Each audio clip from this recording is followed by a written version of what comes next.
This is a business arrangement. Don't ever forget that. Savannah's hands wouldn't stop shaking. The pen felt like it weighed 100 pounds. A courthouse in downtown Chicago, cold October morning. Fluorescent lights buzzing overhead, the judge looked bored. Like this was just another Tuesday, but this wasn't just another Tuesday for Savannah Brooks. This was the day she sold her soul. "Sign here, miss," the judge said, tapping the marriage license. Savannah looked at the man standing beside her, Dominic Castellano, 6'3". Custom Italian suit, dark skin, sharp jawline, eyes that looked right through people like they were made of glass. He wasn't even looking at her. She signed. Her signature came out shaky. Desperate, Dominic's signature, smooth, perfect, like he'd done this 1,000 times. "You may now kiss the bride," the judge announced. Savannah's heart stopped. Dominic turned to her slowly, leaned down, his lips barely touched her cheek, cold as December wind. Then he whispered, so quiet only she could hear, "This is a business arrangement. Don't ever forget that." Words hit her like a slap. Her best friend India sat in the back row, tears streaming down her face. Not happy tears. Terrified tears. Diego Rivera, Dominic's right-hand man, stood beside him like a bodyguard. His expression said, "I'm sorry." "Congratulations," the judge said without feeling. And just like that, Savannah Brooks became Mrs. Castellano, wife to a man she didn't love, married to a stranger who looked at her like she was a stock investment. But here's what Savannah didn't know yet. That night, she would open the wrong door in his penthouse and discover a room that would change everything. A room covered wall-to-wall with photographs, newspaper clippings, red string connecting faces and places, and right in the center, a picture of her mother's restaurant with a red X through it. The man she just married didn't just want to help her, he wanted to destroy her. Or did he? If you love emotional stories filled with unforgettable twists, subscribe now, because this one will stay with you until the very end. Now let's go back to 3 weeks. Back to the day everything truly began. The envelope arrived on a Tuesday, certified mail. Return address: First National Bank of Illinois. Savannah Brooks stood behind the counter of Mama Lorraine's kitchen, holding that envelope like it might explode. India Morrison, her best friend and Sue's chef, looked up from chopping onions. "You gonna open it or just stare at it all day?" India asked. Savannah's hands trembled. "I already know what it says." "Then open it and let's deal with it." Savannah tore open the envelope. Her eyes scanned the letter. With each word, her heart sank deeper. Final notice of foreclosure amount due. $287,000 payment deadline. 30 days failure to pay will result in immediate seizure of property. The letter slipped from Savannah's fingers and floated to the floor. India's voice sounded far away. "Vanna, what does it say?" Savannah couldn't speak. $287,000, 30 days, or everything was gone. Mama Lorraine's kitchen. The restaurant her mother built from nothing. The place where Savannah learned to crack eggs at 5 years old. Where she learned to season by feel, not measurement. Where her mother's laughter still echoed in the walls, all of it. Gone. India picked up the letter. "Read it." Her face went pale. "Oh, hell no," India whispered. "Hell no. We're not losing this place." Savannah finally found her voice. It came out broken. "We don't have that kind of money, India. We barely make rent every month." "Then we'll find it. We'll get a loan. I already tried the bank. 3 times. They said no." Savannah's voice cracked. "My credit's destroyed from Mama's medical bills. No bank will touch me." India grabbed Savannah's shoulders. "Listen to me. We are not giving up. You hear me? Your mama didn't raise a quitter." But Savannah wasn't so sure anymore. She looked around the restaurant, faded yellow walls covered with photos, customers spanning 40 years, her mama's smile in every picture, the old jukebox in the corner that only played Motown, the counter where regulars sat every Sunday after church. This place was more than a restaurant. It was a heartbeat, the heartbeat of the whole neighborhood, and Savannah was about to let it die. That night Savannah couldn't sleep. She sat in the restaurant kitchen at 2 a.m., surrounded by her mother's recipe books. Mama Lorraine had died 18 months ago. Cancer. It came fast and mean. Savannah spent everything, savings, credit cards, loans, trying to save her. It wasn't enough. And now she was drowning in debt, trying to keep her mother's legacy alive. But the water was rising. And Savannah was so tired of swimming, she opened her mother's oldest recipe book. The pages were stained with grease and love. On the inside cover, Mama Lorraine had written in her perfect cursive, Baby girl, food ain't just about eating. It's about memory. It's about love. Every dish tells a story. Make sure yours is worth telling. Savannah traced the words with her finger. I'm trying, Mama, she whispered to the empty kitchen. I'm trying so hard, but I don't know what else to do. Silence answered back. Then her phone buzzed, a text from India. Check your email. Now. Savannah opened her email. There was a forwarded flyer from the Chicago Restaurant Association Taste of Chicago Competition Grand Prize. 500,000 open to all Chicago-based chefs preliminary round. This Saturday Savannah's heart jumped. $500,000 that would cover the debt and give her breathing room. But the competition was legendary. Hundreds of chefs. Only 8 would make it to the finals. And Savannah hadn't competed in anything since culinary school. Her phone rang. India, you saw it. India's voice was electric with hope. I saw it. Vanna, this is it. This is how we save the restaurant. India, I haven't competed in years, and the chefs in this competition, they're from 5-star restaurants, Michelin-rated places. Don't you dare finish that sentence, India cut her off. You're Lorraine Brooks' daughter. You got a gift, Vanna. You make food that makes people feel things. I've seen grown men cry over your peach cobbler. Savannah laughed despite herself. That was one time. It was 3 times, and you know it. Silence. Then Savannah said quietly, what if I'm not good enough? What if you are? India shot back. What if you're exactly good enough and you just don't know it yet? Savannah closed her eyes, thought about her mother, thought about the restaurant, thought about the hundreds of people who'd sat at these tables over the years eating food made with love. Okay, Savannah whispered. Okay, I'll do it. India screamed so loud Savannah had to hold the phone away from her ear. That's my girl. Now go get some sleep. We got work to do. Saturday arrived like a storm. The preliminary round was held at Navy Pier in a massive exhibition hall overlooking Lake Michigan. Savannah walked in carrying her knife roll and her mother's old cast-iron skillet. The place was chaos, cameras everywhere, reporters, dozens of cooking stations set up in rows, and chefs. So many chefs, young, old, every ethnicity. Every background, all of them here for the same thing, $500,000. India walked beside Savannah carrying their ingredient box. You good? India asked. No, Savannah admitted. I'm terrified. Use it. They found Savannah's assigned station. Number 23. The rules were simple. 1 hour. Create 1 dish that represents your signature style. Judges would taste everyone's food. Top 8 move to the finals. Breathe, Vanna, India said. You got this. Savannah set up her station. Pulled out her ingredients. Short ribs, honey, bourbon, fresh thyme, her mama's secret spice blend. She was making honey bourbon short ribs with whipped sweet potatoes and charred green beans, comfort food. Soul food, the kind of food that makes you remember home. A voice came over the loudspeaker. Chefs, you have 1 hour. Your time starts now. Hall exploded with movement.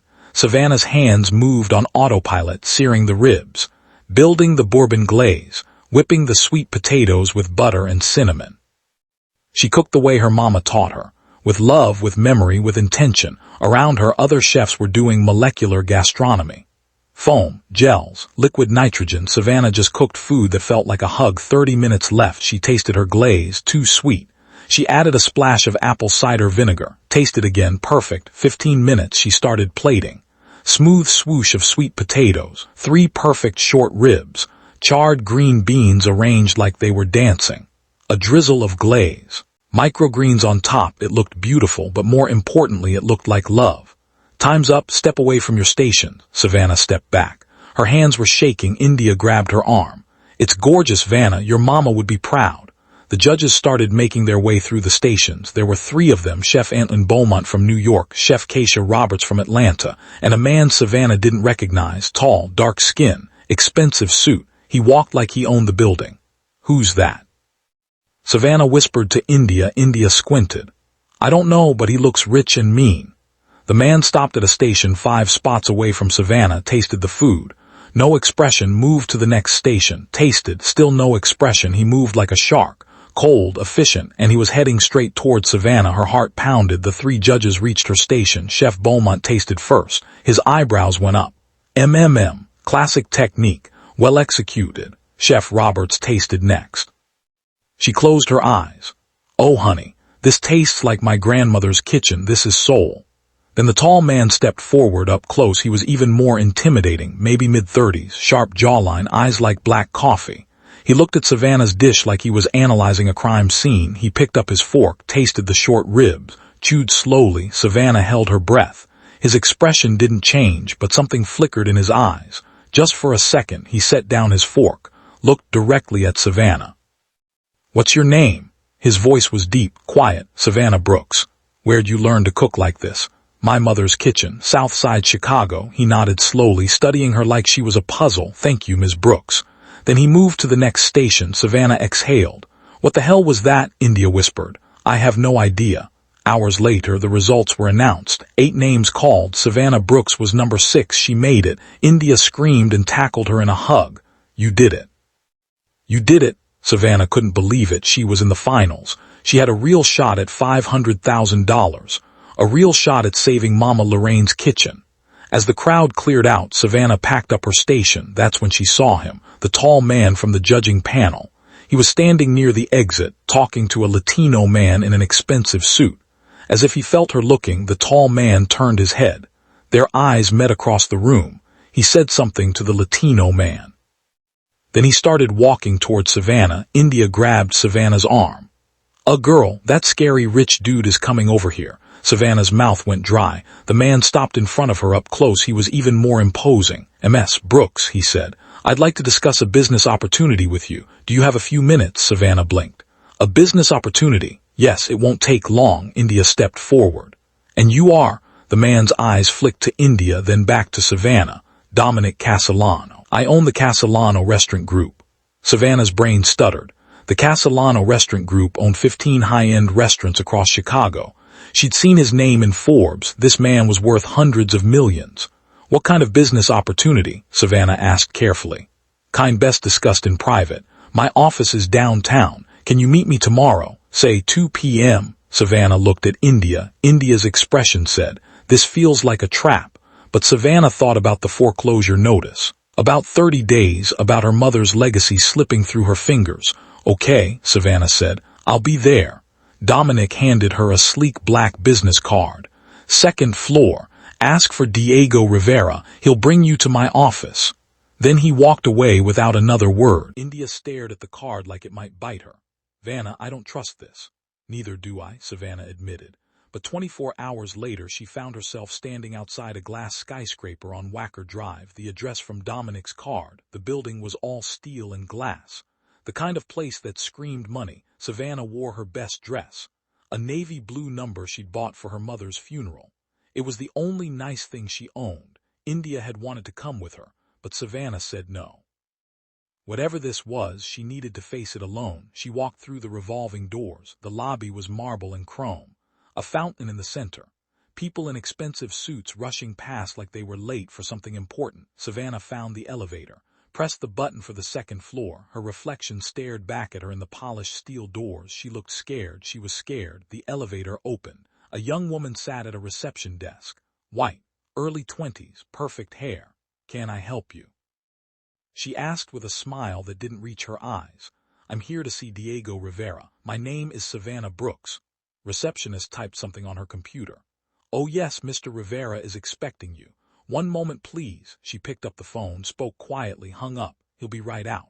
Savannah waited. 30 seconds later, a door opened. The Latino man from yesterday walked out up close. He was younger than she thought, maybe early 30s, warm brown skin, sharp suit, kind eyes. "Ms.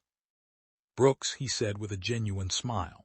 "I'm Diego Rivera. Thanks for coming." He extended his hand. Savannah shook it. His grip was firm but friendly. "Follow me, please." Diego led her down a hallway lined with framed photos, restaurants, awards. Dominic Castellano shaking hands with mayors and celebrities. They stopped at a door at the end of the hall. Diego knocked once, then opened it. "Mr. Castellano, Ms. Brooks is here. Send her in." Stepped aside. Savannah walked into the office and nearly stopped breathing. Floor-to-ceiling windows overlooking Lake Michigan. The water sparkled in the afternoon sun. Sailboats dotted the horizon. The office was huge, minimalist, a massive desk made of dark wood, leather chairs, abstract art on the walls, and behind the desk sat Dominic Castellano. He stood when she entered. "Ms. Brooks, thank you for coming." His voice was the same as yesterday, deep, controlled, like every word was calculated. "Please sit." Savannah sat in one of the leather chairs. Dominic sat across from her. Diego remained standing near the door. "Can I get you anything?" Dominic asked. "Water, coffee, I'm fine," Savannah said. Her voice came out steadier than she felt. "Then let's get to it." Dominic leaned back in his chair. "I'll be direct. I want to hire you," Savannah blinked. "Hire me?" "Yes." "For what?" "To cook." Savannah waited for more. Dominic continued. "I host private dinners for investors and business partners. High-level people. The food needs to be exceptional. Your food yesterday was exceptional. You want me to cater for you, not cater, cook exclusively for 18 months. Savannah's mind raced. "I already have a restaurant. I can't just leave." "I'm aware of Mama Lorraine's kitchen," Dominic said smoothly. "I'm also aware of your financial situation." Savannah's blood went cold. "Excuse me, your foreclosure notice. The $287,000 you owe, the 30-day deadline." Savannah stood up. "How do you know about that?" Dominic's expression didn't change. "I make it my business to know things. That's private information. That's public record," Dominic finished. "Anyone can access foreclosure filings." "Sit down, Ms. Brooks." It wasn't a request. Savannah sat, but her hands were shaking with anger now. "What do you want?" she asked. "I already told you. I want to hire you." "Nobody does background checks on people they want to hire as a caterer." "You're not a caterer," Dominic said. "You're a chef with a gift, and I need that gift." "What?" "To cook for my clients." "That's not an answer." Dominic leaned forward, rested his elbows on the desk, looked at her with those dark, unreadable eyes. "Ms. Brooks, let me be very clear. You need money. I need a chef. I'm offering you a solution to both our problems." "I haven't heard an offer yet." $287,000, paid in full, plus a salary of $10,000 per month for 18 months. That's $180,000 additional. Total, $467,000. Savannah's breath caught. That was more money than she'd seen in her entire life. "In exchange for what?" she asked carefully. "You cook for my private events, approximately 4 dinners per month. You'll have access to any ingredients you want, any kitchen equipment you need. I'll cover all costs." It sounded too good to be true. Which meant it was. "What's the catch?" Savannah asked. Dominic smiled. It didn't reach his eyes.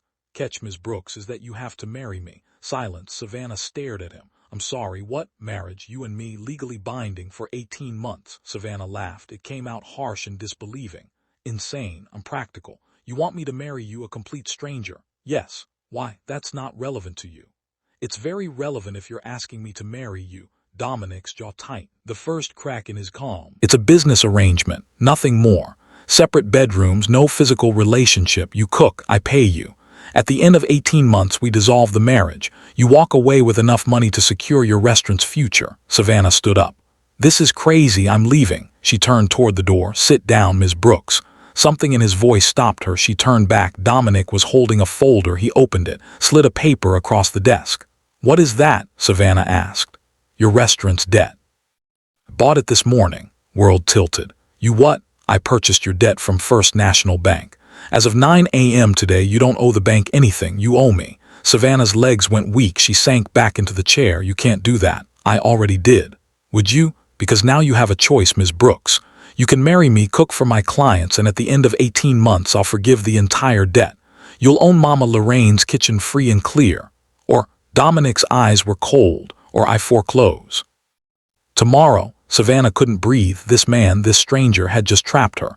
"You son of a..." "Careful," Dominic said softly. Diego shifted uncomfortably by the door. Savannah's hands were shaking, not from fear, from rage. "Why are you doing this?" she whispered. "I told you, I need a chef. You could hire anyone. Why me?" "Because your food makes people feel things. That's rare, that's valuable. So you're blackmailing me." "I'm offering you an opportunity." "An opportunity?" Savannah's voice cracked. "You bought my debt without my permission, and now you're forcing me to marry you. That's not an opportunity, that's a trap." Dominic stood, walked to the window, looked out at the lake. "Ms. Brooks, in 30 days you're going to lose your mother's restaurant. That's a fact. With or without me, that's your future." He turned to face her. "Offering you a way out. Yes, it's unconventional. Yes, it requires sacrifice. But at the end of it, you'll have everything you want. What do you get? A chef, and..." He paused. "Other benefits that don't concern you. If I'm marrying you, they concern me." Dominic said flatly. "They don't. This is a business transaction, nothing more." Savannah looked at Diego. Diego looked away. She looked back at Dominic. Need time to think. You have 24 hours. That's not enough time to 24 hours, Ms. Brooks. After that, the offer expires and I proceed with foreclosure. Savannah stood. Her whole body was trembling. A monster. A businessman. There's a difference. For the first time, something that might have been pain flickered in Dominic's eyes, but it was gone in a second. Diego will show you out. Open the door. Savannah walked toward it. At the threshold, she stopped, turned back. If I say yes, she said quietly. If I agree to this insanity, I have conditions. Dominic raised an eyebrow. Go on. I keep working at my restaurant during the day. I won't abandon my customers. Agreed. I choose what I cook. You don't get to dictate my menus. Agreed. You tell me the truth. The real reason you're doing this.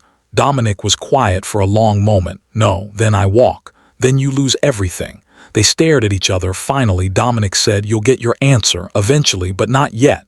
Not because you're not ready to hear it. Savannah didn't know what that meant, but she knew she was out of options. 24 hours, Dominic repeated. Savannah left. India was waiting outside the building. She took one look at Savannah's face and knew something was wrong. What happened? Savannah told her everything. India's face went from shock to rage to disbelief. He can't do that. That's illegal. We'll sue. He already did it, India. It's done. Then we'll find another way. There is no other way, Savannah's voice broke. We've been trying for months. There's no other way. India grabbed her hands. Vanna, listen to me. You cannot marry this man. You don't know him. You don't know what he wants. This is dangerous. I know. Then don't do it. Savannah looked at her best friend. If I don't, we lose Mama's restaurant, everything she built, everything she died for, it'll be gone. Then let it go, India said desperately. It's just a building, Vanna. It's not worth selling yourself for. It's not just a building, Savannah whispered. It's all I have left of her. India's eyes filled with tears. What are you gonna do? Savannah looked up at the skyscraper. At the second floor window where Dominic Castellano was probably still standing, watching. I don't know, Savannah said. But that was a lie. She already knew. That night, Savannah sat in Mama Lorraine's kitchen. The restaurant was closed, dark except for the light over the stove. She made her mother's cornbread, the recipe she'd made 1,000 times. Mix the cornmeal, add the buttermilk, fold in the butter. Her hands moved on autopilot, while her mind raced. Marriage to a stranger, 18 months. $467,000, freedom for her restaurant. But at what cost? The cornbread went into the oven. Savannah sat at the counter, looked at the photos on the wall. Her mother's face smiled back at her from a dozen different years. What would you do, Mama? Savannah whispered. The photos didn't answer, but Savannah knew. Her mother had sacrificed everything for this restaurant. Worked 70-hour weeks. Missed birthdays and holidays. Cooked until her hands ached and her feet swelled. Also, Savannah could have something, could be something. And now Savannah was going to let it die. No, she pulled out her phone, found Dominic's number on the business card, typed a message, I'll do it. But I want the contract in writing. Every detail. She hit send before she could change her mind. 3 minutes later, her phone buzzed. Dominic's response, my lawyer will have the contract ready tomorrow, 10 a.m. Same location. Savannah stared at the message, then typed back, this doesn't make us friends. His response came immediately. I don't need friends, Ms. Brooks. I need a chef. Savannah put her phone down. The oven timer went off. She pulled out the cornbread. It was perfect. Golden brown, crispy edges, soft middle, just like Mama used to make. Savannah cut a piece, took a bite, and cried. The next morning, Savannah was back in Dominic's office. This time there was a lawyer present, a white woman in her 50s. Sharp suit, sharper eyes. MS. Brooks, I'm Patricia Winters. I've drawn up the marriage contract per Mr. Castellano's instructions. She slid a thick stack of papers across the desk. Savannah picked it up, started reading. It was all there. 18-month marriage, separate residences initially, then cohabitation in Dominic's penthouse after the wedding. No physical relationship. Savannah cooks for private events. Minimum 4 per month, maximum $8, $287,000 debt forgiveness. $10,000 monthly salary. Confidentiality clause. Neither party can discuss the arrangement publicly. At the end of 18 months, marriage dissolved, debt forgiven. Savannah walks away. This section here, Patricia said, pointing to page 7, details the termination clause. If either party violates the terms, the contract is void and the full debt becomes immediately due. What counts as a violation? Savannah asked. Refusal to cook when requested, public disclosure of the arrangement, infidelity. Patricia looked at her over her glasses. Though that last one shouldn't be an issue given the no physical relationship clause. Savannah kept reading. There was a clause about public appearances. Need to attend certain events together, Patricia explained. Charity galas, business dinners. You'll be expected to act as a married couple in public. Define act as a married couple, Savannah said. Dominic spoke for the first time. Polite, cordial, occasional hand-holding if necessary, nothing more. In private, we're strangers who happen to live in the same space. Savannah looked at Diego, who was standing in his usual spot by the door. He gave her a look that said, I'm sorry. She kept reading. The contract was airtight. Dominic Castellano wasn't taking any chances. If you sign this, Patricia said, you're legally bound. Breaking the contract will result in immediate foreclosure and potential legal action for breach. I'm trapped either way, Savannah said. Protected either way, Dominic corrected. This contract ensures both parties honor their commitments. Savannah looked at him, really looked at him. He sat perfectly still, expression neutral, eyes unreadable. What was he hiding? Why was he really doing this? One more condition, Savannah said. Patricia raised an eyebrow. The contract is finalized, Ms. Brooks. Then unfinalize it. Dominic leaned forward slightly. What condition? I want it in writing that I can end this at any time if I feel unsafe. No penalties. No debt. I walk away clean. Patricia looked at Dominic. Dominic was quiet for a long moment. Then he said, agreed. Add the clause. Patricia looked surprised, but she pulled out her laptop, started typing. 5 minutes later, she printed a new page, handed it to Savannah. Section 12, Safety Termination Clause. If Party B, Savannah Brooks, feels her safety is threatened or compromised by Party A, Dominic Castellano, she may terminate this agreement immediately with no financial penalty. All debts will be forgiven, and Party B will receive a one-time payment of $50,000 for relocation and damages. Savannah read it 3 times. Really agreeing to this? She asked Dominic. Not going to hurt you, Ms. Brooks, but if it makes you feel safer to have that in writing, then fine. Savannah didn't trust him, but she trusted the contract. Where do I sign? Patricia showed her. Savannah signed on 8 different pages. Dominic signed across from her. Diego and Patricia signed as witnesses. Congratulations, Patricia said dryly. You're engaged. Wedding was 3 days later, courthouse. Tuesday morning. Judge who looked bored. India cried the whole time. Diego stood as Dominic's witness, looking uncomfortable. Savannah wore the same blue dress. Dominic wore a different suit, just as expensive. The judge said words. Savannah barely heard them. She signed the marriage license, became Savannah Castellano. And when Dominic's cold lips brushed her cheek, she knew she just made a deal with the devil. After the ceremony, Dominic's driver took them to his penthouse. The building was in the Gold Coast. Doorman, marble lobby, private elevator. They rode up in silence. The elevator opened directly into the penthouse. Savannah stepped out and forgot to breathe. Floor-to-ceiling windows with a view of the entire city. Lake Michigan stretching to the horizon, modern furniture, art that probably cost more than her restaurant, a kitchen that looked like something from a magazine. Your room is down that hall, Dominic said, pointing. First door on the left. Your things have already been moved. My things? Diego handled it. Savannah's stomach dropped. You went into my apartment. I had movers pack your essentials. The rest is in storage. You'll get it back when this is over. You had no right. Read the contract, Ms. Brooks. Section 4. Cohabitation begins immediately after the wedding. Savannah wanted to scream, but she was too tired. Where's your room? She asked. East wing. We won't run into each other. Dominic walked toward his side of the penthouse, stopped, turned back. Diego will brief you tomorrow on your first event. It's Saturday, 8 guests. Investor dinner. Fine, Ms. Brooks. What? Welcome home. The words sounded like a threat. Savannah found her room. It was beautiful. King-sized bed, attached bathroom. Her clothes already hung in the closet. She sat on the bed, looked at the ring on her finger, simple platinum band. Expensive but understated, it felt like a shackle. Her phone buzzed. India. You okay? Savannah typed back. No, India. Want me to come over? Savannah looked around the penthouse. This sterile, beautiful prison, no.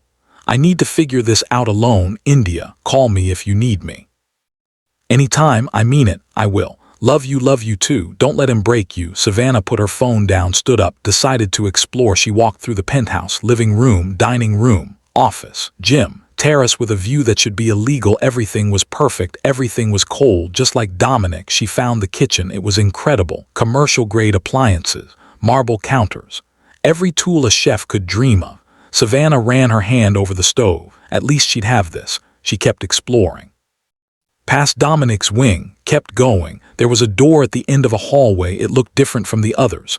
Heavier. Savannah tried the handle. Locked. She frowned. Why would one door be locked in a penthouse where she supposedly lived? She heard footsteps, spun around. Dominic stood at the end of the hall. That room is off limits. Why? Because I said so. We're married now. What are you hiding? That's not your concern. They stared at each other. Finally, Savannah said, I'm going to bed. Night, Ms. Brooks.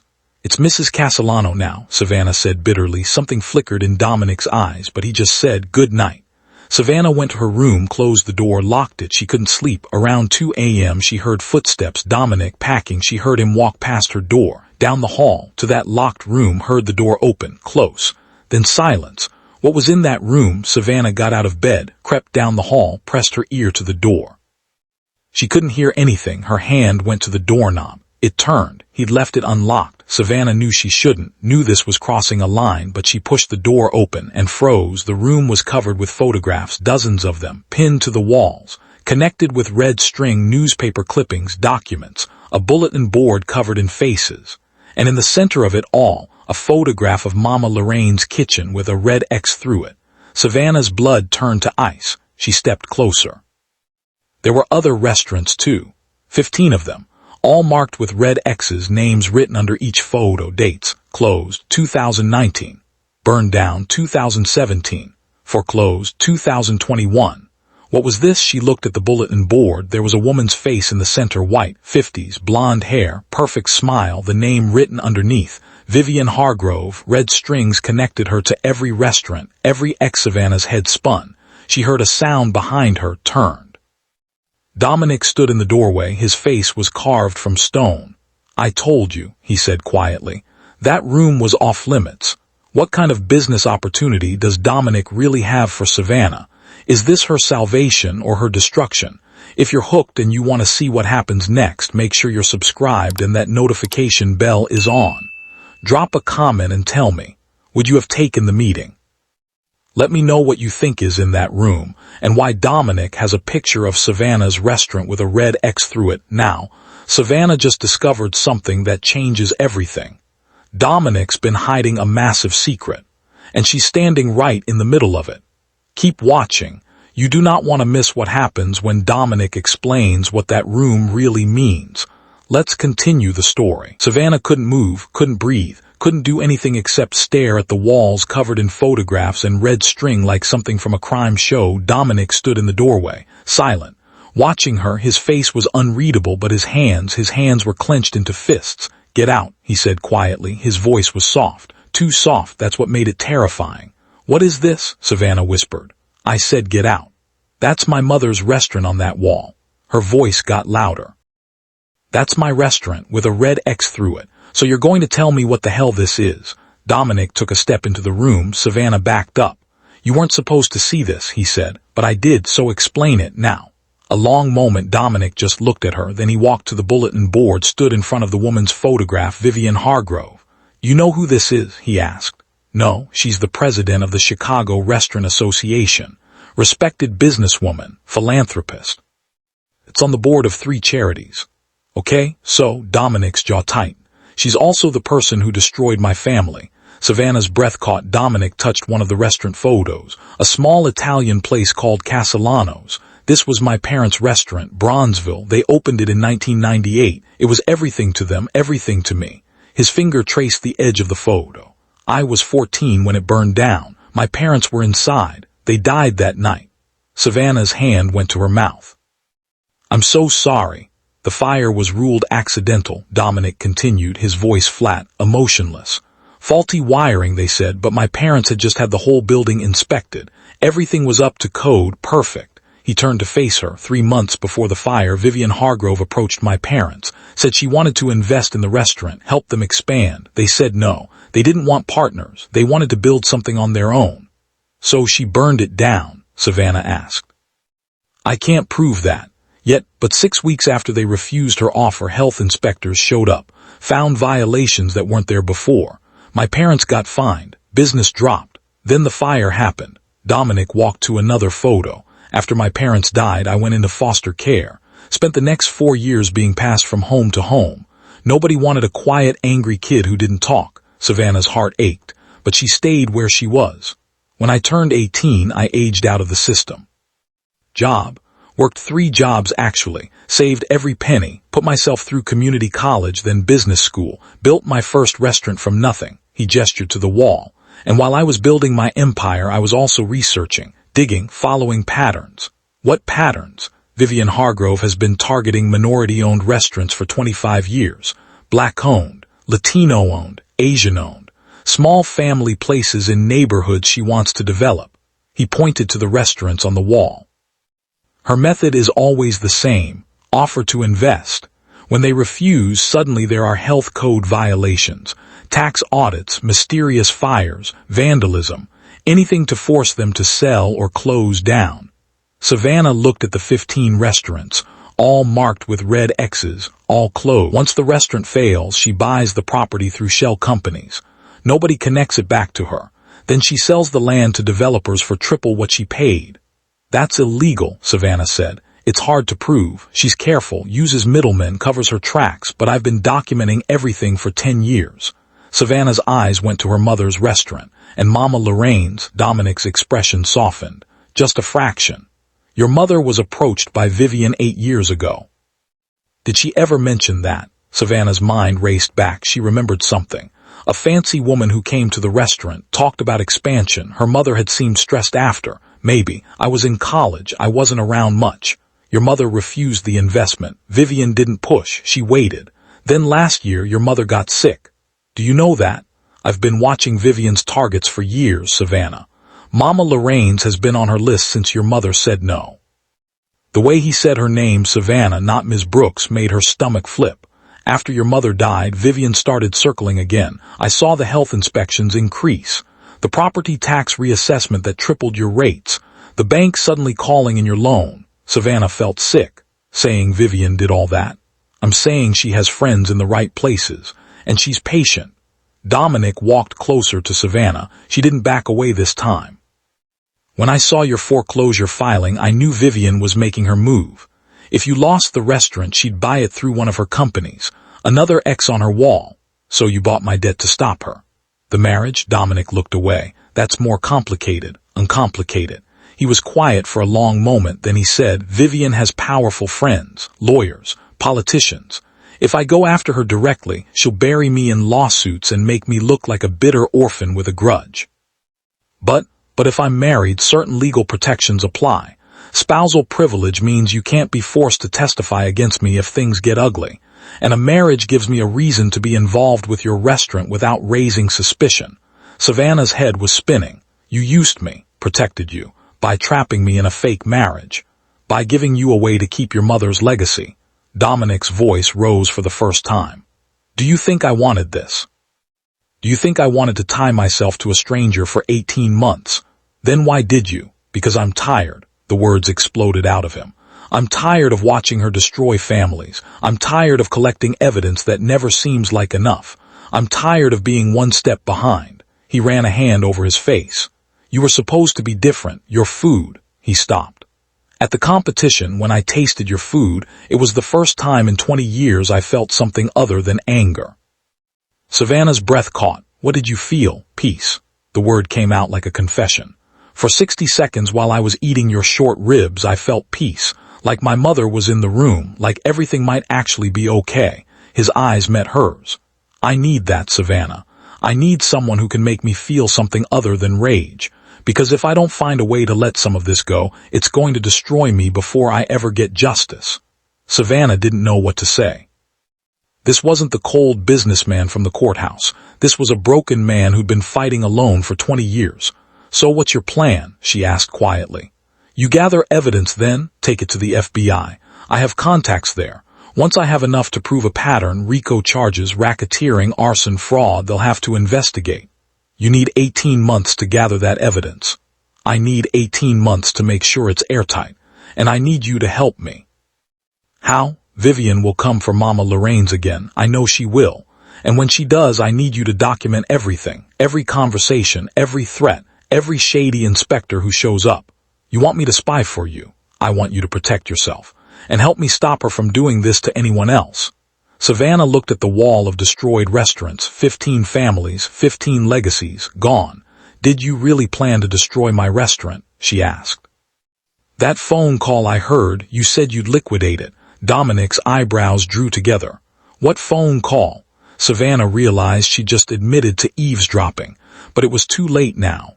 The night I moved in, I heard you on the phone in your office. You said the Brooks acquisition was proceeding perfectly, that I trusted you, that in 18 months Mama Lorraine's property would be liquidated and Vivian would have nothing left to hide behind.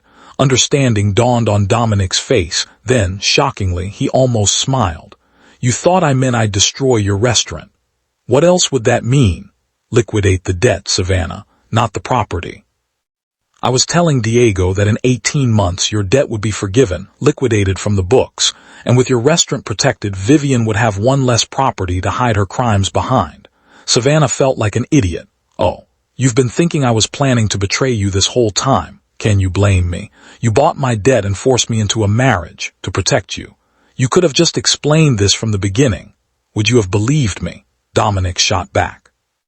If I'd walked up to you at the competition and said, "Hi, I'm trying to take down a corrupt businesswoman and I need you to marry me to do it," you would have called security. He had a point. Savannah hated that he had a point. She looked at the murder board again. Why didn't you tell me this before I signed the contract? Because I don't trust easily, and I needed to know you were committed before I showed you this.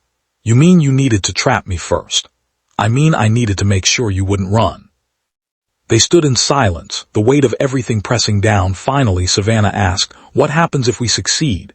If you take down Vivian, justice, for my parents, for the 15 families she destroyed, for your mother, us, the marriage ends. You get your restaurant free and clear. I get the satisfaction of knowing I stopped her. That's it. Dominic looked at her for a long moment. What else would there be? Savannah didn't answer, because she didn't know. I need to think, she said. About what? You already signed the contract. About whether I'm going to help you take down Vivian or just cook your dinners and count down the days until I'm free. She held up a hand. You don't get to Savannah me. You manipulated me into this marriage. You've been using me as a pawn in your revenge plan. So yeah, I signed a contract to cook for you, but helping you with your vendetta, that's my choice. She walked toward the door, stopped, turned back. One more thing. You said my food made you feel peace. Like your mother was in the room. Then you should know my mother taught me that food is love. And love doesn't come with contracts and manipulations. It comes with honesty. I'm being honest now. 20 years too late for that to matter. Savannah left the room, went back to her bedroom, locked the door, and cried. Because despite everything, despite the manipulation and the secrets and the fake marriage, part of her understood. Part of her recognized the same desperate need to protect her mother's legacy that drove Dominic to this extreme. And that terrified her. The next morning, Savannah woke up to voices in the kitchen. She put on a robe and went to investigate. Diego was there, setting up a laptop at the kitchen island. He looked up when she walked in. Morning, Mrs. Castellano. Call me that, he smiled. Fair enough. Morning, Savannah. Where's Dominic?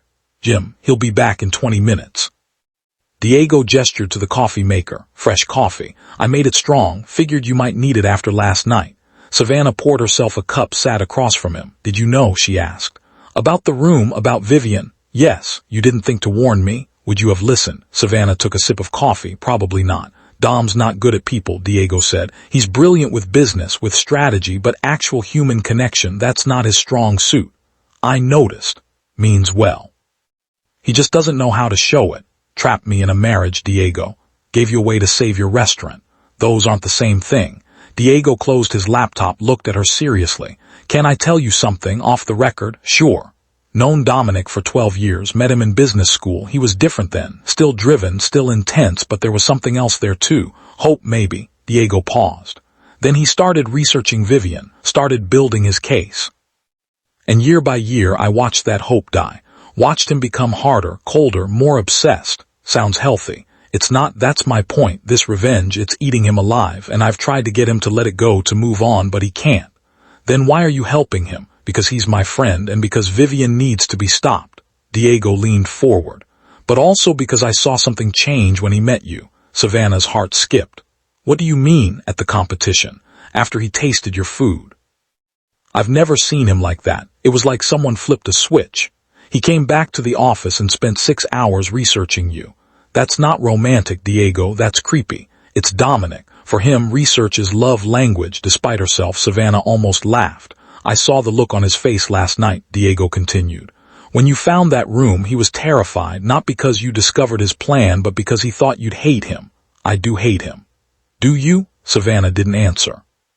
Because she wasn't sure anymore. Diego stood up. Investor dinner is tomorrow night. 8 guests. Dom wants to brief you on the menu. I know how to plan a menu. These aren't normal investors. They're people Vivian has connections to. Dom wants to use the dinner to gather information. I'm supposed to cook and spy. You're supposed to cook. The spying is optional but helpful. Headed for the door, stopped. One more thing. Dom doesn't sleep. Hasn't had a full night's rest in 20 years. But the night after the competition, after tasting your food, he slept for 4 hours straight. Are you telling me this? Because food is your gift, Savannah, and maybe, just maybe, you're his chance at finding something other than revenge. Then he left. Savannah sat alone in the kitchen, thinking about a man who'd been broken at 14, who'd spent 20 years building armor around his heart, who tasted her food and felt his mother's presence. She hated that she cared, hated that she wanted to help him. Hated that some small part of her wondered what it would be like if this marriage was real.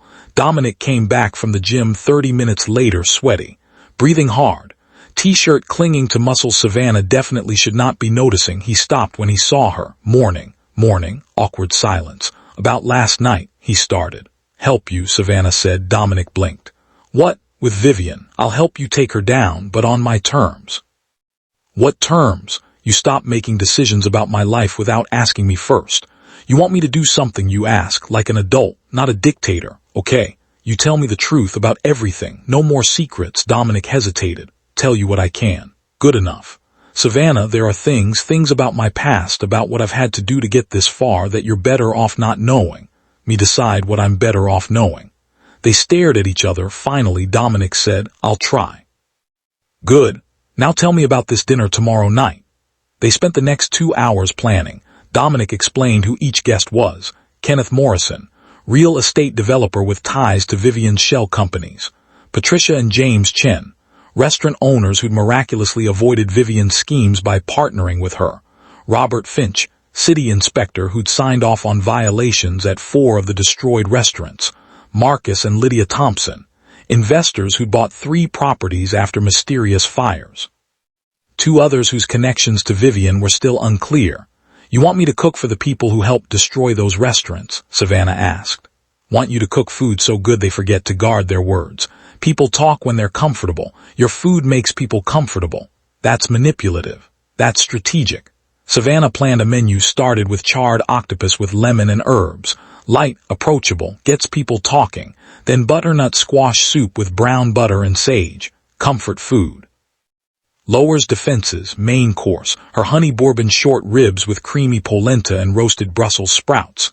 The dish that made Dominic feel his mother's presence. If it worked on him, it would work on them. Dessert, brown butter pecan pie with bourbon whipped cream. Send them home happy and loose-lipped. This menu is perfect, Dominic said, studying her notes. I know. The first time he smiled, a real smile, it transformed his face, made him look younger, less haunted. Savannah's breath caught. He asked. Nothing, just you should smile more. Smile disappeared. I don't have much to smile about. Maybe that's the problem. The next day, Savannah spent 12 hours prepping. The penthouse kitchen was a dream to work in. India came over to help. This place is insane, India said, running her hand over the marble counters. I mean, I hate that you're in a fake marriage, but at least you got a nice kitchen out of it. That's not making me feel better. Sorry. How are you doing? Really? Savannah told her everything. The murder board, Vivian, Dominic's parents, the plan. India listened without interrupting. When Savannah finished, India said, "So your fake husband is actually trying to take down a corrupt businesswoman who's been destroying minority-owned restaurants for 25 years. He roped you into it by buying your debt and forcing you to marry him. He did it to protect you from being Vivian's next victim. That's what he says." India was quiet. "Then I don't know if I should be mad at him or impressed." "Definitely both." They kept cooking. Around 4 p.m. Dominic came into the kitchen. "Guests arrive at 7. Diego will serve, I'll handle drinks, you just focus on the food." "I always focus on the food." He nodded, started to leave. "Dominic," Savannah called. He turned back. "Thank you for yesterday, for telling me the truth." Something softened in his expression. "You deserve to know." After he left, India whispered, "Girl, there's chemistry there." "There is not." "There absolutely is. The way he looks at you, he looks at me like I'm a tool in his revenge plan. Looks at you like you're water and he's been dying of thirst." Savannah threw a dish towel at her. "Focus on the octopus." But for the rest of the afternoon, she couldn't stop thinking about the way Dominic's face changed when he smiled. 7 o'clock arrived. The guests started showing up. Savannah stayed in the kitchen, plating the first course. She could hear voices in the dining room, laughter, small talk. The clink of glasses. Diego came in to grab the octopus plates. "Loving the space," he reported. "Dominic's working the room like a pro." Savannah arranged microgreens on the octopus. Drizzled lemon oil, each plate was a work of art. Diego carried them out. Savannah started on the soup. She heard more laughter. Then a woman's voice. "Dominic, you didn't tell us you'd gotten married." Savannah froze. "Recent development," Dominic said smoothly. "Savannah and I wanted to keep it quiet." "Where did you meet?" "Cooking competition. I tasted her food and knew I had to have her." The way he said it, "I had to have her," made Savannah's skin tingle even though she knew it was an act. "Well, we're dying to meet her," another voice said. "She's finishing up in the kitchen. You'll meet her at dessert." Savannah's hands shook as she ladled soup into bowls. She wasn't ready to perform as Dominic's wife in front of these people. Wasn't ready to smile and pretend everything was normal. Diego came back for the soup. "You okay?" he asked. "Fine. You look stressed." "I'm cooking for 8 strangers who helped destroy people's lives. I'm allowed to be stressed." Squeezed her shoulder. "Just breathe. And remember, your food is your weapon. Use it." Dinner progressed. Between courses, Savannah listened to the conversation through the kitchen door. They talked about real estate, development projects, opportunities in up-and-coming neighborhoods. It made her sick. These people were vultures. Finally, it was time for dessert. Savannah plated the pecan pie, took a deep breath, and walked into the dining room. 8 faces turned to look at her. Dominic stood. "Everyone, this is my wife, Savannah." The word wife in his voice did something to her chest. She smiled. "It's so nice to meet you all." A woman in her 60s, Lydia Thompson, beamed at her. "Oh, you're gorgeous." "Dominic, you didn't tell us she was gorgeous." "Don't like to brag," Dominic said. He pulled out the chair next to him. Savannah sat. His hand brushed her lower back as she did. The touch sent electricity through her. "This meal has been incredible," Kenneth Morrison said. "Where did you train?" "My mother's kitchen, mostly." "Then culinary school in New York." "Well, your mother taught you well." "If only you knew," Savannah thought. The conversation flowed. Savannah played her part, smiled, laughed at jokes that weren't funny, touched Dominic's arm when it seemed natural, and she listened. Patricia Chen mentioned a property on the south side, prime location. "Family's been holding onto it for generations, but they're struggling. Give it 6 months and they'll have to sell."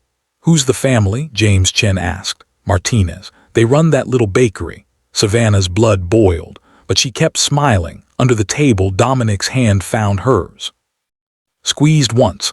"A message, I hear it too." Robert Finch, the inspector, was drunk by dessert. "I'm telling you," he slurred. "The system is broken. Half these old buildings shouldn't even be operational. But try telling that to owners who think their grandfather's restaurant is sacred." "Buildings age," Marcus Thompson said. "Sometimes it's better to tear down and start fresh." "Exactly," Robert agreed. "That's what I keep saying. These people are so attached to the past, they can't see the future." Savannah wanted to throw her pie in his face. Instead, she said sweetly, "But isn't there value in preserving history, especially in neighborhoods where these restaurants are community anchors?" The table went quiet. Robert looked at her like she'd grown a second head. "Well, sure, in theory, but progress? Progress for who?" Savannah pressed. "The developers who buy the land for nothing, or the families who lose their legacies." Dominic's hand tightened on hers. A warning. She was pushing too hard. Lydia laughed nervously. Oh, she's passionate. I love it. Savannah feels strongly about preserving culinary traditions, Dominic said smoothly. It's one of the things I admire about her. He looked at her, and for a second she saw something real in his eyes. The dinner ended around 11. The guests left, full and happy and completely unaware that they'd just confessed to their crimes. Diego started cleaning up. Savannah went to the kitchen, started washing dishes even though there was a commercial dishwasher. She needed to do something with her hands. Dominic came in. You were incredible tonight. I wanted to punch Robert Finch in the face. I know, but you didn't. You stayed calm, gathered information. You hear what Patricia said about the Martinez family? I heard. Diego's already researching them. We'll warn them before Vivian makes her move. Savannah scrubbed a pot harder than necessary. This is insane. These people are destroying lives and they talk about it over pecan pie like it's nothing. That's how it works. They've convinced themselves they're helping, progress, development. They don't see the bodies they're stepping over. Savannah turned to face him. Your parents were one of those bodies. You've spent 20 years fighting back. Doesn't it ever get exhausting? The anger. Dominic leaned against the counter. For once he looked tired, really tired, every day. But if I stop fighting, they win. And I can't let them win. Savannah dried her hands, walked closer to him. You know what I think? What? I think you're scared that if you stop fighting, you'll have to actually feel what happened to you. And that terrifies you more than Vivian ever could. Dominic's jaw tightened. You don't know what you're talking about, don't I? You just spent 3 hours playing the perfect host, smiling at people you hate, all for evidence. That's control, and control is how you avoid feeling. What do you suggest I do instead? Cry about it, fall apart? Maybe. Maybe falling apart is exactly what you need. Don't have that luxury. Not. Because if I fall apart, there's no one to catch me. Words hung in the air between them. Savannah's heart cracked. That's the saddest thing I've ever heard. Dominic looked away. I should let you rest. You did a lot tonight. He started to leave. Dominic. He stopped. What it's worth, I would catch you if you let yourself fall. He turned back, looked at her with those dark, haunted eyes. Why would you do that? After everything I've put you through. Because I understand what it's like to be alone. And nobody should have to carry that much weight by themselves. For a long moment they just looked at each other. Then Dominic did something that shocked her. He closed the distance between them, reached out, and pulled her into his arms. It wasn't romantic, it was desperate, like a drowning man grabbing a life raft. Savannah's arms came around him automatically. He was shaking. This powerful, controlled man was shaking in her arms. I'm so tired. He whispered into her hair. I know. I don't know how to stop. You don't have to figure it out tonight. They stood like that for a long time. The kitchen was quiet except for their breathing. Finally, Dominic pulled back. His eyes were wet. He didn't cry, but he was close. Thank you, he said. What? For not running, for helping, for he stopped, for being here. We're married, remember. Even if it's fake, we're in this together now. Something changed in his expression. What if it wasn't fake? Savannah's breath caught. What? Dominic seemed to realize what he'd said, took a step back. Nothing. Forget I said anything. I should go. He left quickly. Savannah stood in the kitchen, heart pounding, mind racing. What if it wasn't fake? Did he mean no? He was just emotional, vulnerable.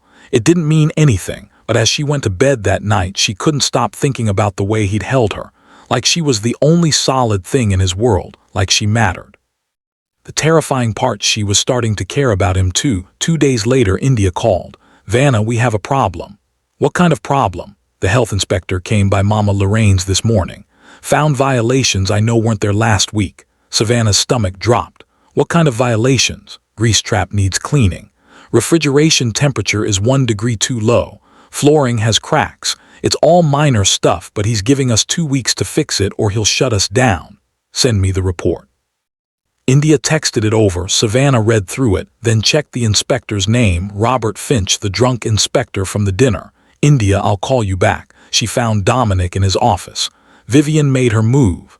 She showed him the report. Dominic's expression hardened. That was fast. Finch must have reported back to her about our dinner. What do? We fix the violations, play along, and we document everything. Then we prove that Robert Finch has been filing false reports on minority-owned restaurants for years. Dominic pulled up a file on his computer. Been tracking his inspections. 23 restaurants in 5 years, all minority-owned. All suddenly found violations right before Vivian's company swooped in. We use this? Not yet. We need proof of coordination between Finch and Vivian, phone records, emails, financial transactions. How do we get that? Dominic smiled. It wasn't a nice smile. We make Finch an offer he can't refuse. What's Dominic's plan for Robert Finch? And what did he mean when he asked, what if it wasn't fake? Is this fake marriage becoming something real? Drop a comment and tell me. Do you think Savannah and Dominic are starting to fall for each other, or is it just the situation making them feel close? Let me know what you think. The walls are closing in. Vivian's making her move. And Savannah and Dominic are about to discover that taking down a powerful enemy means risking everything, including their hearts. Don't go anywhere. Stay with me to see how this goes. Dominic's plan for Robert Finch was simple and completely illegal. We're going to blackmail him, Dominic said. Savannah stared at him across his office desk. Excuse me, Finch has been taking bribes from Vivian for years. I just need proof. How exactly do we get proof? Dominic pulled out his phone, showed her a photo, Robert Finch, coming out of a hotel, with a woman who definitely wasn't his wife. Where did you get this? Savannah asked. Had a private investigator following Vivian's associates for 6 months. Unethical? Dominic raised an eyebrow. Yes, but also effective. Savannah looked at the photo again. Finch looked nervous. The woman looked expensive. Who is she? Her name is Crystal Martinez. High-end escort. Finch sees her twice a month. His wife has no idea. So you're going to threaten to tell his wife unless he confesses? No. I'm going to threaten to tell his wife, his boss, and the ethics board unless he gives me documented proof of every bribe Vivian's ever paid him. Savannah sat back. This was a side of Dominic she hadn't seen before, cold, calculating, ruthless. Done this before, haven't you? Blackmail people? Dominic didn't answer right away then. I've done what I had to do. That's not an answer. It's the only answer you're getting. Savannah stood up. I can't be part of this. You can. Dominic, blackmail is justice, he interrupted. Finch has destroyed lives. He's taken money to file false reports that forced families out of business. He deserves worse than blackmail. Maybe, but that doesn't make it right. Right. Dominic's voice went cold. My parents did everything right, followed every rule, paid every fee, and they died anyway. So excuse me if I'm not interested in playing fair with people who have never played fair themselves. They stared at each other. Need to know, Savannah said quietly. How far are you willing to go? Because if this is about revenge more than justice, I can't help you. Dominic walked to the window, looked out at the city. When I was 15, I was in my 4th foster home. The dad liked to drink, and when he drank, he got mean. Savannah's chest tightened. One night he came into my room, said I was disrespectful, said I needed to learn my place. Dominic's hands clenched into fists. He had a belt. And he was drunk enough that I knew he wouldn't stop until I was bleeding. Dominic. So I hit him first, broke his nose, and I kept hitting him until he stopped moving. Savannah's hand went to her mouth. I was arrested, spent 3 months in juvie while they investigated. Eventually they ruled it self-defense, but I learned something in those 3 months. He turned to face her. I learned that the world doesn't protect people like me, people like us. The system isn't built for minority kids with dead parents and no money. So if I want justice, I have to take it myself. That doesn't mean you have to become like them, doesn't it? Because from where I'm standing, being nice hasn't gotten me anywhere. But being ruthless, that built an empire. That got me the resources to fight back. Savannah walked over to him. Right, the system failed you. It failed your parents. It failed all those families Vivian destroyed. She touched his arm. But if you become as ruthless as she is, what's the difference? What makes you better? I don't care about being better. I care about winning.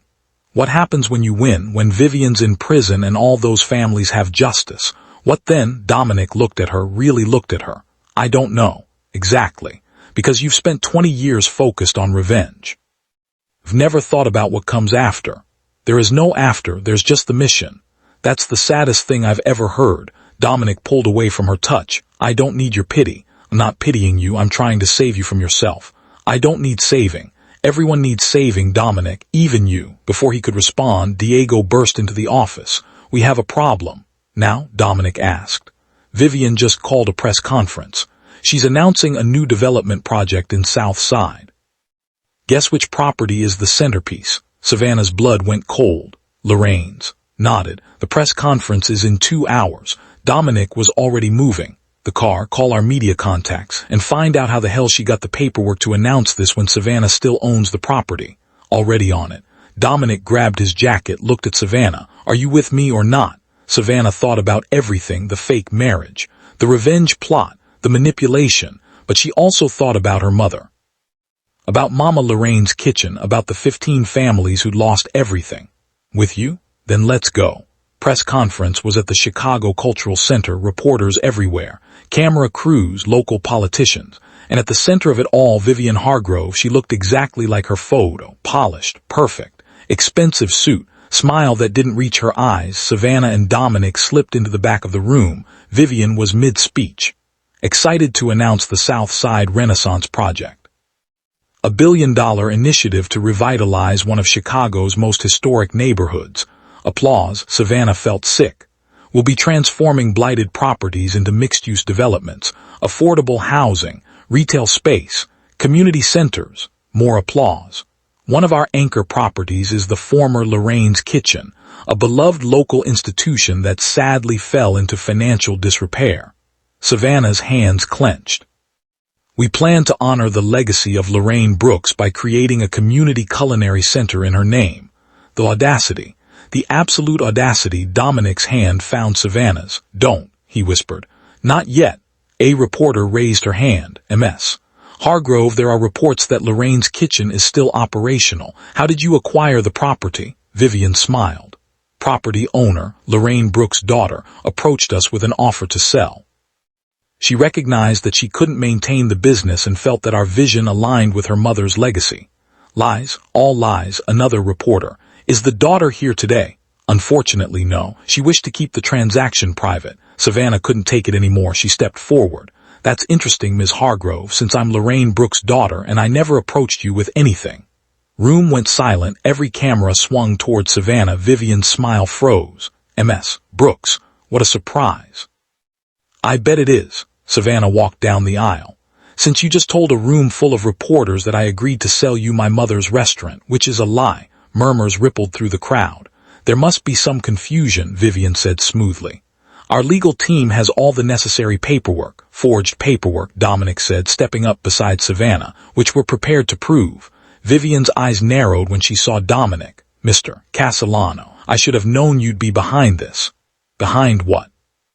Exposing your fraud. I don't know what you're talking about. You? Dominic pulled out his phone, projected an image onto the screen behind Vivian. It was a document, a deed transfer for Mama Lorraine's Kitchen with Savannah's forged signature. This document claims Savannah Brooks sold her property to Southside Holdings LLC 3 days ago. Except Savannah was with me 3 days ago, and she never signed this. Gasps from the reporters, cameras flashing. Vivian's composure cracked. Just a little. If there's been an administrative error, I'm sure we can. It's not an error. Dominic projected another image. Southside Holdings LLC is a shell company, owned by another shell company, which is owned by another. But if you trace them all back, they lead to one person. He projected the final image, Vivian Hargrove's name, connected to 12 shell companies, connected to 37 properties, including 15 destroyed restaurants. Been doing this for 25 years, Dominic said. Targeting minority-owned businesses, forcing them to close, stealing their properties. My parents' restaurant was one of them. Room erupted, reporters shouting questions. Vivian's smile was completely gone now. This is slander. I'll sue you for what? Telling the truth. Savannah stepped closer. My mother told me about you, how you tried to pressure her into selling, how you sent inspectors to harass her, how you made her last years miserable. Your mother was a difficult woman who refused good business advice. My mother was a strong woman who saw through you. Vivian's mask finally dropped. Her eyes went cold. You have no idea what you're dealing with, little girl. Actually, I do. You're a predator. You target families who can't fight back. You destroy legacies. You steal dreams. Savannah's voice got louder. But you made one mistake. You went after the wrong restaurant because I'm not alone, and I'm not scared of you. Vivian laughed. It was an ugly sound. You think this little show means anything. I have lawyers, I have politicians, I have judges. This will disappear by tomorrow, will it? A new voice, everyone turned. A black woman in her 50s walked into the room, FBI badge on her hip. Special Agent Keisha Morrison, FBI. Ms. Hargrove, we've been investigating you for 18 months, and thanks to Mr. Castellano's cooperation, we now have enough evidence to arrest you for racketeering, fraud, bribery, arson, and conspiracy to commit murder. Room exploded. Vivian's face went white. This is absurd. I demand to speak to my lawyer. You'll have that opportunity. After you're processed. Agent Morrison nodded to two other agents. They moved toward Vivian. She backed up. You can't do this. Do you know who I am? Yes, ma'am, you're under arrest. They read Vivian her rights while cameras captured every second. As they led her away in handcuffs, Vivian's eyes locked on Dominic. This isn't over, Castellano, Dominic said quietly. It is. The press conference dissolved into chaos. Diego appeared, guiding Savannah and Dominic out a side door. They got into the car. Drove in silence. Savannah was shaking. Is it really over? She asked. The FBI will prosecute, Dominic said. They have everything, financial records, testimony from inspectors who took bribes, evidence of arson. She's going away for a long time. The families, the restaurants she destroyed. Agent Morrison is working with the city to return properties where possible, and I'm setting up a fund to help rebuild. Savannah looked at him. A fund? $20 million. For families affected by Vivian's schemes, it's not enough. It'll never be enough, but it's a start. Dominic, my parents would want this. They'd want something good to come from their deaths. Savannah reached for his hand. This time he didn't pull away. You did it. You actually did it. Dominic leaned his head back against the seat. Yeah, he sounded exhausted, broken, lost. What's wrong? Savannah asked. I spent 20 years focused on this moment, and now that it's here, I don't know what to do. You move forward. To what? To life, Dominic, to actually living instead of just surviving. He looked at her. I don't know how to do that. Then learn. You're brilliant. You built an empire. You took down a criminal. I think you can figure out how to be happy. What if I can't? Then I'll help you. Something changed in his expression. Why would you do that? Because. Savannah stopped. Because somewhere between the fake marriage and the revenge plot and the murder board, she'd started to care about him. Really care about him. Because you're not alone anymore, she finished. Dominic's hand tightened on hers. Contract expires in 16 months. I know. Could end it early. Now that Vivian's arrested, you don't need the protection anymore. Savannah's heart sank. Is that what you want? I want. He stopped. I don't know what I want. You do. You're just scared to say it. Me the truth, Dominic. For once, just tell me the truth. He looked at her, really looked at her. I don't want this to be fake anymore. There it was, the truth, hanging in the air between them. Neither do I, Savannah whispered. Dominic leaned closer. Then maybe we should stop pretending. He kissed her, and it wasn't fake, it wasn't clinical, it was real. 20 years of loneliness melting away. 18 months of walls crumbling down, two broken people finding something whole. When they finally pulled apart, Dominic rested his forehead against hers. I don't know how to do this. Relationships. Feelings. I'm terrible at it. Then we'll figure it out together. I'm going to mess this up. Probably, but I'm going to mess it up too, so we'll be a disaster together. He laughed. It was the first real laugh she'd heard from him. I can work with that. 3 months later, Savannah stood in Mama Lorraine's kitchen, but it looked different now. Fresh paint, new equipment, updated flooring. The violations were fixed. The debt was gone, and the restaurant was thriving. India walked over carrying a tray of peach cobbler. Table 6 wants to know if you'll make this for their wedding. Them yes, but they have to give me 2 weeks' notice. Already did. You're booked for the next 6 months, by the way. Savannah looked around her mother's restaurant, full of people, full of laughter, full of life. Mama would be proud, India said softly. Yes, she would. Door opened. Dominic walked in, carrying a bouquet of flowers. Those better not be for me, India said, because I don't date my best friend's man. They are for the anniversary, Dominic said. 1 year since Mama Lorraine's reopened. He handed them to Savannah, kissed her cheek. Getting soft, Castellano, India teased. Tell anyone, I have a reputation to maintain. Diego walked in behind him. Am I late?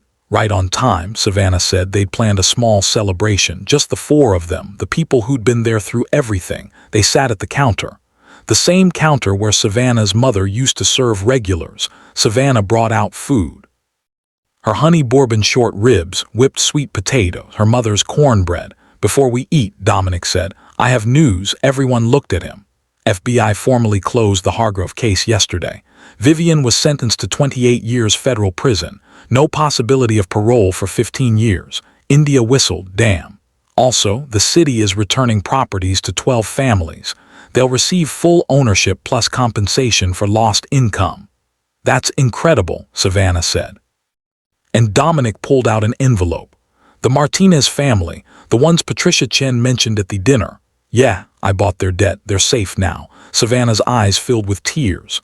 Can't undo what Vivian did, but I can make sure no one else suffers. Diego raised his glass. To Dominic, the grumpiest hero Chicago's ever seen. They all laughed. To Savannah, India added, who married a stranger and somehow made it work.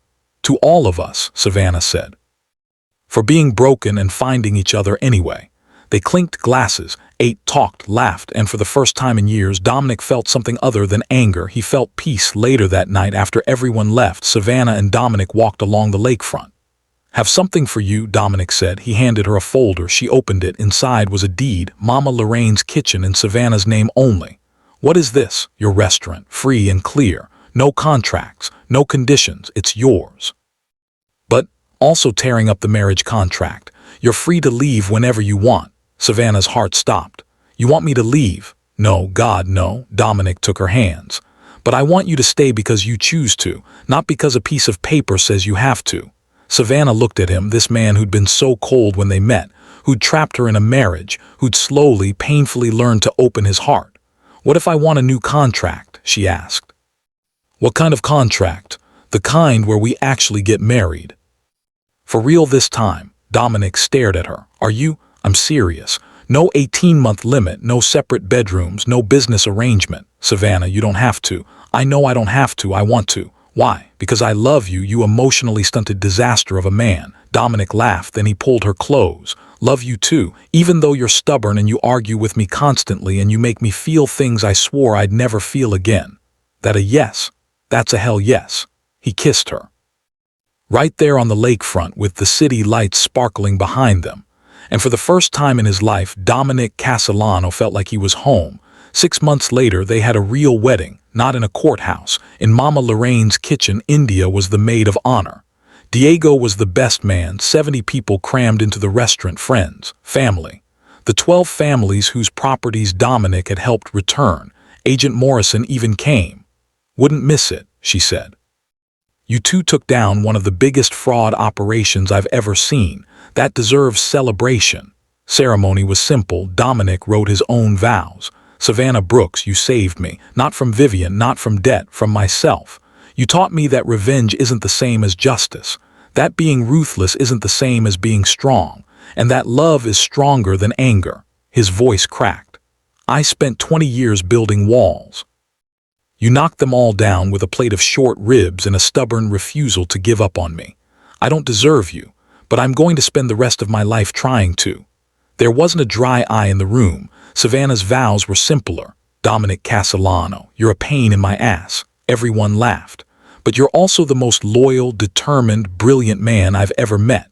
You saw value in me when I couldn't see it in myself. You fought for justice when everyone else gave up. And you let me see the real you, the broken, scared, beautiful person underneath all that armor. She smiled through tears. I didn't plan to fall in love with you, but I did. And I'd do it all over again, even the fake marriage, even the murder board, even your terrible communication skills. More laughter. So yes, I'll marry you for real this time, forever. The judge, a different one than before, pronounced them husband and wife. You may kiss the bride. This time, Dominic didn't hold back.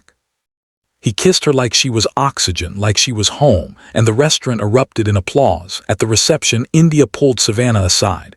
You know what's crazy? What? When you told me you were marrying Dominic, I thought you'd lost your mind, but look at you now. Savannah looked across the room. Dominic was talking to Diego, actually smiling, looking lighter than she'd ever seen him. Yeah, look at me now. Your mama would be so proud. I know. India hugged her. I'm proud of you too. You took the worst situation and turned it into something beautiful. I had help. Yeah, but you did the hard part. You chose to see past his walls. You chose to fight for him. Was worth fighting for. Approach them. Speech time. Dominic's terrified, so this should be good. They gathered around. Dominic stood up, glass in hand. I'm not good at speeches or feelings or most human interactions. Laughter. But I'm going to try, because Savannah taught me that trying is better than hiding. Did his wife. 20 years ago, I lost my parents, I lost my home, I lost any belief that the world could be good. I spent 2 decades angry, alone, convinced that revenge was the only thing that mattered. His voice softened. Then I tasted Savannah's short ribs, and for the first time since I was 14 years old, I felt something other than rage. I felt hope. He raised his glass. To Savannah, for feeding my stomach, healing my heart, and reminding me that there's more to life than winning. I love you, and I promise to spend the rest of my life making you happy.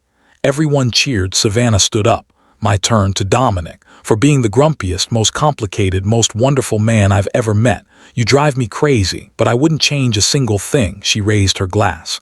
Maybe your sleep schedule. Seriously, babe, 4 hours a night isn't healthy. Room burst into laughter. Dominic pulled her close, whispered in her ear. I sleep better now because of you. Good. Then my work here is done. Even close.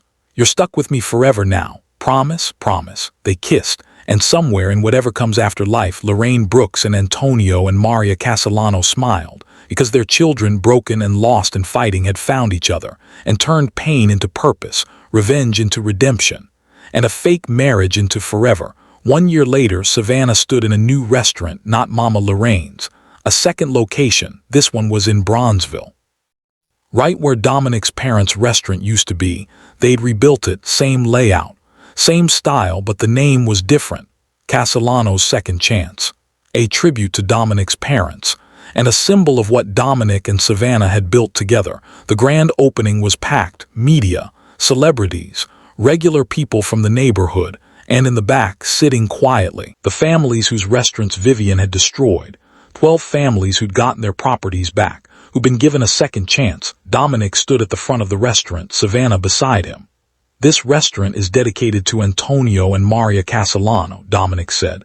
My parents, who taught me that food is love, that family is everything, and that legacy matters. He looked at Savannah, and to Lorraine Brooks, who raised a daughter strong enough to save a broken man. Savannah squeezed his hand. We're opening Castellano's Second Chance for everyone who's ever been knocked down and told they couldn't get back up. This is proof that you can. This is proof that second chances are real. Crowd applauded. The doors opened. People flooded in. And as Savannah watched them fill the restaurant, her restaurant, their restaurant, she thought about how far she'd come. From a struggling chef drowning in debt, to a woman who'd married a stranger, to a wife who'd helped take down a criminal empire, to a partner in a restaurant group that was changing lives. India appeared beside her. Good. Yeah, I'm really good.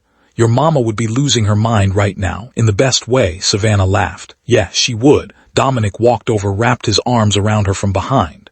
Ready for the next adventure, Mrs. Castellano? Savannah leaned back against him. What adventure? Diego found 3 more families Vivian targeted. I want to help them rebuild. Of course you do. That okay? Savannah turned to face him. Babe, helping people is who you are now. I'm not going to stop you from being yourself.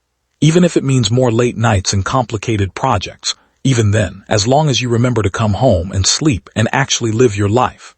Deal. He kissed her right there in the middle of the restaurant, and Savannah realized something. She'd thought marrying Dominic was the end of her story, the desperate final move to save her mother's legacy.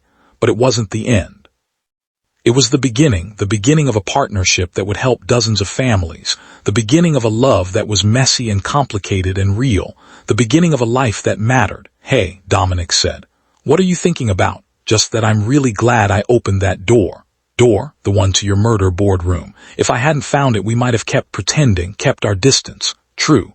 But also, you weren't supposed to go in that room. I know, but I'm glad I did. Because it led to this. She gestured to the restaurant, to the people, to their life. Me too, Dominic said quietly, and he meant it, because for a man who'd spent 20 years alone, angry and broken, he'd finally found his way home, not to a building, not to a city, but to a person, to Savannah, his wife, his partner, his second chance. 5 years later, Savannah and Dominic sat on their terrace, the Chicago skyline glittering in front of them. Can you believe it's been 5 years? Savannah asked. Feels like yesterday, and also like a lifetime ago. They'd expanded to 6 restaurants now. Castellano's Second Chance had locations in 3 cities. They'd helped 28 families rebuild after Vivian's destruction. And they'd started a foundation, the Brooks Gasolano Legacy Fund that provided interest-free loans to minority-owned food businesses, but more importantly, they were happy, really, genuinely happy. Have news, Savannah said. Good news or bad news. Depends on your perspective. Dominic turned to face her. Tell me. Remember how we talked about expanding the family? His eyes widened. Are you pregnant? For a long moment, Dominic just stared at her, then his face broke into the biggest smile she'd ever seen. Really, really. He picked her up, spun her around. We're having a baby. We're having a baby. He set her down gently, put his hand on her still flat stomach. I'm going to be a dad. You're going to be a great dad. What if I mess it up? What if I'm like? You're not going to be like your foster fathers. You're going to be like your real father, Antonio, the man who built a restaurant with his bare hands and loved his family with everything he had. Dominic's eyes filled with tears. I wish he could meet this baby. Will, in stories, in the restaurant we built in his honor, in the way you love and protect our family. Your mom, same. This baby is going to know both their grandparents, through us. Dominic pulled her close. Love you so much. I love you too. Even though you still work too much and forget to eat lunch. I'm working on it. I know, and you're doing great. They stood there holding each other, watching the city they'd fought for, the city that had brought them together. Do you ever regret it? Dominic asked. Marrying me that first time, the fake marriage, Savannah thought about it. No, because it led to this, to us, to everything we've built. Even though I manipulated you, you protected me. In the most emotionally constipated way possible. But you protected me, he laughed. Fair. Do you regret it? She asked. Never. Best business decision I ever made. She smacked his arm. I'm kidding. He caught her hand. Best decision of my life, business or otherwise. Better answer. They went inside to the home they'd built, the life they'd created, and as Dominic watched Savannah move through their kitchen, the same kitchen where she'd once discovered his murder board, he realized something. Revenge had driven him for 20 years, but love had saved him, and not just romantic love, but the love of chosen family, Diego who'd stood by him through everything, India who'd protected Savannah and become a sister to both of them, the families they'd helped who'd become friends, and Savannah, always Savannah, the woman who'd seen past his walls, who'd chosen to stay when she could have run, who'd loved him when he didn't know how to love himself. Hey, Savannah called from the kitchen. Stop being broody and come help me with dinner. Not broody. You're standing in the doorway staring into space. That's peak broody. He walked over, kissed her forehead. I was just thinking about how lucky I am. Damn right you're lucky. I'm a catch. You are? They cooked together like they did most nights, moving around each other with practiced ease. And as the city lights sparkled outside and the smell of food filled their home, Dominic felt something he'd never thought possible, complete peace. No anger, no rage, no need for revenge, just this, just love, just home. And it was everything. So what did Savannah and Dominic teach us? They taught us that sometimes the worst moments of our lives lead to the best outcomes. That love doesn't always look like we expect it to. That second chances are real, if we're brave enough to take them. That broken people can heal each other. And that family isn't always blood. Sometimes it's the people who choose to stand beside you when everything falls apart. Savannah married a stranger to save her restaurant, but she gained so much more, a partner, a purpose, a family, and proof that even the coldest hearts can thaw, even the deepest wounds can heal, and even the fakest marriages can become the realest love stories. If you love this story, hit that like button and subscribe for more incredible tales that will leave you speechless. Share this with someone who needs to hear about real strength, second chances, and the power of choosing love over revenge. Drop a comment and tell me, what was your favorite moment? Team Savannah, Team Dominic, or Team India for being the realest friend ever? This is me reminding you that your story isn't over. No matter how dark it gets, there's always a chance for light, always a chance for love, always a chance for redemption. Until next time, friends, stay blessed, stay hopeful, and remember, sometimes the best things in life come from the worst situations. You just have to be brave enough to see it through.